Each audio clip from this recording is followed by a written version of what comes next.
Ladies and gentlemen, my video will help you to get rid of pop-ups by the website Lp.ptoq.xyz. This is a malicious website because it tries to actually infect your Google Chrome browser and to force you into installing some extension. This extension is not genuine because it actually works as a typical browser hijacker. It may change your default search engine to Bing, to Yahoo, or somehow to change it to some other fake search engine.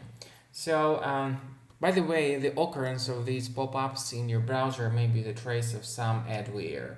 So, point number one, check your available Mac applications. If you locate something suspicious here in the list, hurry up to remove it as soon as possible. Speaking about the extension, well, you need to go to the menu, click on More Tools and choose Extensions. And if you find some suspicious extensions here, for instance, we have this Smooth Search tab, we may disable and remove it completely. And if you see some other suspicious extensions, hurry up to get rid of them too. Also, I believe that you need to double check the safety of your Mac with Combo Cleaner, the reliable security software specifically for Mac. Get its latest version on the page combocleaner.com. Once the software is downloaded and successfully installed, you need to wait until it updates the antivirus database, then click on Start Combo Scan button.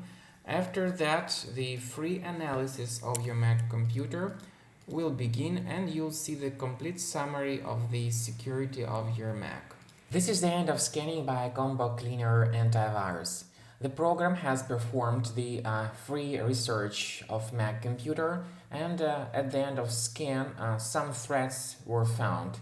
You may go to the antivirus area and click on Review Results. This is the detailed report about the location of each specific threat in your Mac. You may click on this icon that says Show in Finder, and this will show you its exact location in Finder. After that, you may remove each specific threat manually, so one threat at a time. And this is the free way to remove threats manually from your Mac computer. Of course, you may consider purchasing the premium version of the program to get rid of all these threats automatically.